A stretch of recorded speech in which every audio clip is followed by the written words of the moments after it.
One more for you. I just shoveled a rat, and I'm worried that I have. Okay. Well, I was going to say, cabbage no mayonnaise in the video. corners of my mouth. No. Do I just have, I know. You look great. Okay. Oh, a little bit. There's a little. See, I was right. It's good. It's good.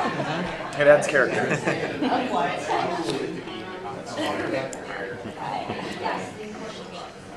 So, where do we begin? You want to know? Yeah, go ahead. I have a question. How about that? If any of you guys could switch or swap characters with somebody else on the show, and of course, who would it be and why? A lot of people are really attached to their character for. I wish I had the ability to do Maya's voice when she does Mrs. Malakio. Yes. Whatever that voice is. That's my favorite voice of Maya. Oh my gosh, it makes me laugh. Yeah. And I love that she's just upbeat and sunny, but totally okay with her family being evil. Yes. That's a great character, and that's a great use of that voice. Yeah. Because that's a good Well, that old. was originally from a sketch they didn't use, right? Well, I wrote that sketch. It did get used once. Okay. Played good. Played better than Lauren. Yeah, she played good. It was called Glenda Goodwin. How was its dress position? Did they try to bury it or? It did that thing where it started high and then got low. Yeah. By the time it went to air, it was knew like that a very 5-2. I don't know. I love frantic, but we're both Southern, you know. Yeah. But I like the quickness and the getting to throw things away. Because I do a lot of exposition, and I love doing a Southern character. But I do a lot of exposition, and it has to be very precise. And I like how frantic can just like throw something away. Talented Character. My character only had 2 lines, so I'd be happy with any of the main characters. I was Because you love to talk. I love that. Yeah, my favorite. I can't stop. Can I ask what the deal is with the Alex Ross painting? Yeah, that's something that Seth commissioned. Seth is a giant comic book fan. Yeah, he showed me that. I love him too. Kingdom Come is one of my favorite graphic novels, I guess, for lack of a better definition. And he's just my favorite artist. And so he just said as a favor, like, hey, can we hire you to do this thing? And Alex was down and willing to do it. It's beautiful, and I love that he used the actors' faces for each of the characters. It's so cool. Did it make you want to do like a live action? Yeah, of course. I love to work, man. I like money. So anything makes me want to do a live action movie. I like to have my voice and not my actual body. See, I wish I looked like that drawing. I wish I had concierge. Do you know what I'm saying? Like, she looks great. Anyway, but yeah, she's tight. She's got a tight frame. It's astonishing, that drawing. Isn't it beautiful? I was sort of like blown away by it. Yeah. Because then I saw my face in there. It's amazing. Yeah, you did a great job. Yeah, so it was just because Seth and Mike Shoemaker were fans of Alex Ross's, and he was willing. It was really cool. If you actually had the superpowers that your characters have, what sort of adventures would you get up to in the real world? What's the damage you'd do? Or the good? Well, obviously, I'd probably be way farther ahead in life Because you're all organized. if I was as organized and as cute as concierge. I'm jealous of her ability to keep things straight. It's amazing. Yeah. I feel like my first instinct would just be to run for as long as I could, like that around the world thing, you know? I think that's what I would attempt. I think running on water is will this work? That's where it would start. It doesn't work.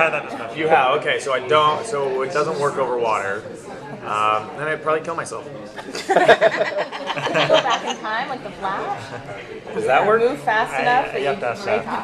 Can I phase through matter by It seems moving my like you should be able to do particles? that, yeah. Cool. If you're that fast. Yeah. Is it difficult to do, is it more difficult to do comedy when it's not live action, like when you're recording on your own and don't have people to bounce off of? What's easy and nice about this is we have some of the best joke writers in the world writing things for us. So the pressure's off, the eyeballs and the audience are all friends and people who want it to be the best it can be. So it's actually easier, I think. I will say that our favorite thing about writing is everybody who is a voice actor in the show is people we wanted to play the part. So, Concierge is written to have Spivey's voice, so it's not a lot of. Mostly we just want Spivey to say it the way she would say it. There's a lot of comedians now that are writing comics, like Brian Posehn, Scott Ackerman, Paul Scheer, whatever. Is there a specific comic that you guys would like to write for? Well, one of the reasons I was Shoemaker and I were drawn to a show like this is I always liked teen comics. Like I liked when the Justice League sort of had a sense of humor about itself, and I think Avengers, what they found with the movies is like the interpersonal relationships make it a little bit more than just fighting and villains. So I would always be drawn to for writing like a teen comic as opposed to Batman to me would be so boring. Just like a really depressed guy. What about Deadpool? Like I think that's what Scheer and Posehn have done. Yeah, I mean Deadpool is always. I mean, for me it would be fun to take, but again, he's sort of like a loner. I like the interactive guys. So you've pulled a lot from obviously the SNL talent pool. You've got so many great talented people at your disposal. Who's sort of on your dream list? Gosh, that's a good question. I mean, we've been really lucky so far because this has been a dream list that we've sort of been able to fill out. I'm trying to think of who else. I mean, it'd be fun to get Wig. We haven't tapped Wig yet. But we got Fred this year, and we got Vanessa Bayer this year, and Sandberg showed up. So, yeah. You've already filled Very it. lucky, yeah. I was going to say, if you could pull from previous casts, like old school SNL, who would you pick? Yeah. Like some people, maybe Chris Farley. Right. Can't. I mean, well, yeah, I think Phil Hartman had the greatest comedy voice of all time. Yeah. And with so many different ways of doing things. So obviously the Simpsons figured that out as well. But Are expectations the same being not on a network? Like, do people look at ratings in the same way, or is it more about the content at that point? I mean, I think it's really been exciting for us to be on Hulu, especially 3 years ago when we started. Although it's funny because 3 years ago at the Upfronts, I felt like we were the biggest deal, and then this year it's Seinfeld. like the James Franco and J.J. Abrams, everybody's like, we're way smaller now. But it's certainly, I will say, living in a network world where it's like the next morning you always find out ratings and things like that. It is really refreshing to live in a world where it's more about building subscribers and building a place that just has a lot of content. And then if they're happy with your content, you don't have to worry. You worry less about that part. One more question. Does anyone have a really important one? I'll take another one. I was just curious on Mike Tyson Mystery. Norm Macdonald plays a pigeon. Have you ever approached him to play something kind of bizarre on your show? Because I thought it was weird that he would play a pigeon. Yeah. With the pretty good gambling casting. problem too. We haven't approached Norm. I feel like the Tyson people would beat us to it. But I think Norm as a pigeon is a pretty inspired choice. They also were talking about the Ross painting that was released earlier today. Would you ever do segments of a live action, skit with all the people that are in it? Well, the the dream for me would be it'd be great if we could do one table read with everybody actually there. We all do That would so be fun, yeah. For a panel or something. Yeah, but because it's so strange how I haven't seen Spidey in so long, but I feel like I've seen it more recently because I watch edits of the show and we have conversations. It's so weird, I know. It's crazy watching that But I show. think we all hang on, and then I realized I was like, oh wait, I haven't seen Rashida for 2 years. No, I know. Well, every time at the LA records, every time Rashida or Maya comes, they're always so disappointed they missed the other actors. Right. They seem excited about getting everyone together. So hopefully we'll do that sometime. But we knew from the beginning, when you want to have this sort of eclectic dream cast, one of the things we had to trade in is we're never gonna all be in the same place at the same time because everybody has to. We obviously are pretty flexible with people's schedules. Cool.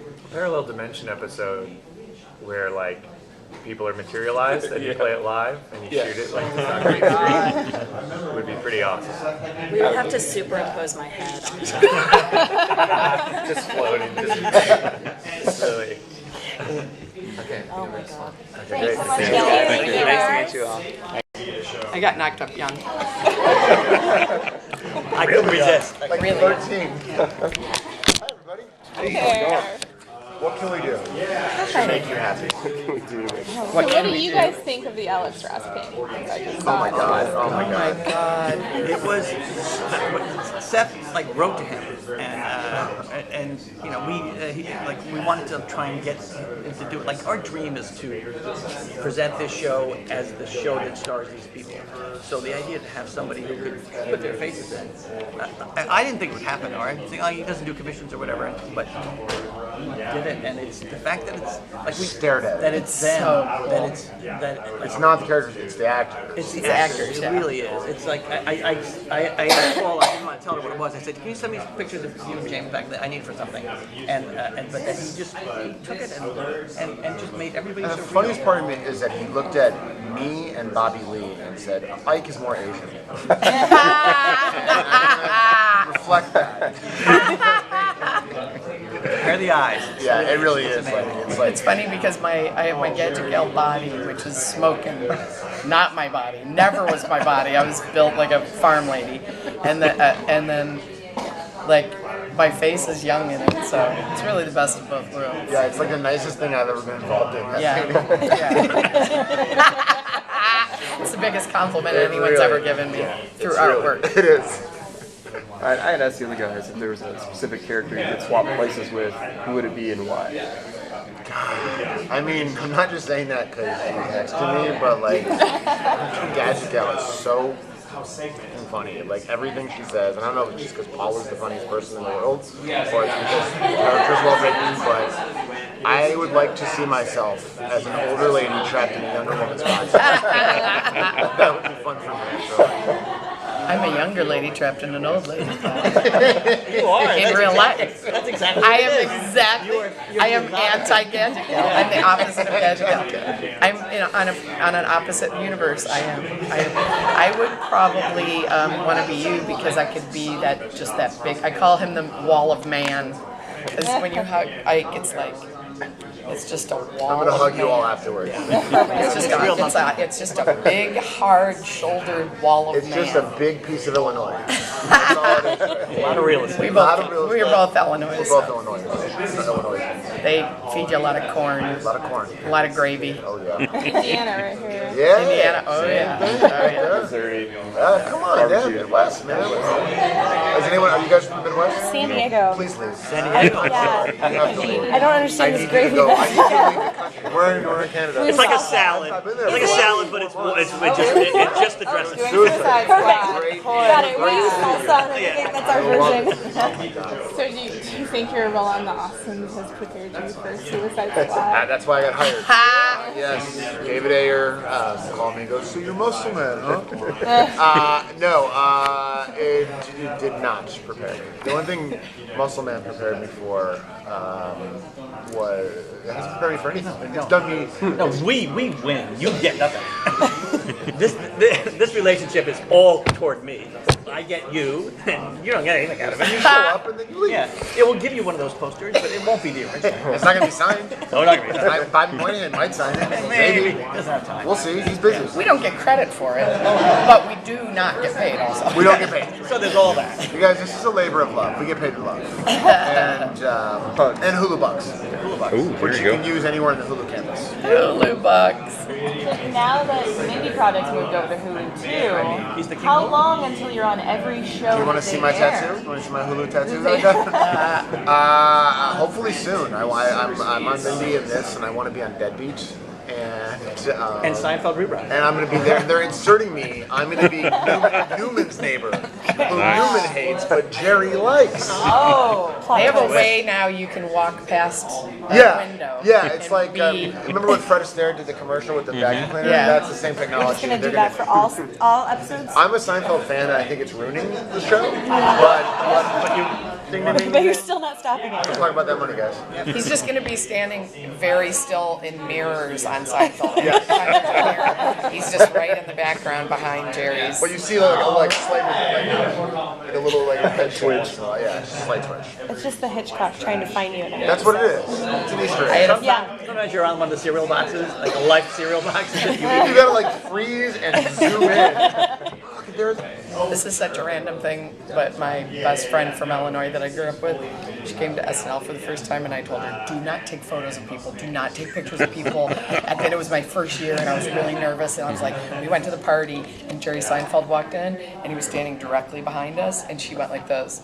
With the flash, and she still has the picture, and it's like just the most bananas. It's like, what are you doing? Why? Do you think the Awesomes would have happened without the rise of new media and Hulu? Oh, no. Definitely. I think that because we had gone, we had done first we sold it to Sci-Fi, which was a network on television. It's an NBC network, as a matter of fact, and then MTV bought it. We did a thing for them. And then, you know, it never kind of worked, like it didn't fit any of those places. And then when this came up, one of our executive producers said, like, you know, Hulu, which I had heard of, but I had only heard of. And I knew it was like a nice player. They were looking into new content, and they kind of want this. And it was like, oh, yeah, but it was, because it was such a long time in our lives to do it, it wouldn't happen if there hadn't been like new media wanting content. And that's really, you know, now there's tons of it. But the idea that like somebody wanted us made a big difference and made it exist. Because it came at a time, you know, Seth and I created it, we were at SNL, and we wanted something more to do in the summers. Then by the time this happened, I was at Jimmy, and then he was doing, with them, we were starting his show, and it's terrible to do both jobs. It's nearly impossible. We would never have time to go sell it, but the fact that Hulu was interested and that there's those kind of providers is really Also, they just Hulu and the streaming places. They just, I don't know. I don't want to say they have more balls, but they just are less worried. Yeah, less like, well, if it doesn't get this number week 2, then it's gone. Like, there's so much fear in network-based television to have streaming kind of people come in and be like, we're gonna shoot 12 episodes of it, and we're gonna air them all, and if people like it, it does well enough, we'll come back. And it's just it's such a luxury to let people fall in love with something, because that's the only way you ever find a show and it becomes successful is if you have time to fall in love with it. And network now you can do one show, one episode, and they're like, well, that's it with that one. You know, I have a friend it's on dead. a writer on a new sitcom, and he's like terrified. It's just like It's one show. It's like one or two weeks. Yeah. And you can't possibly know whether you're going to like any character on it or anything about it. Not even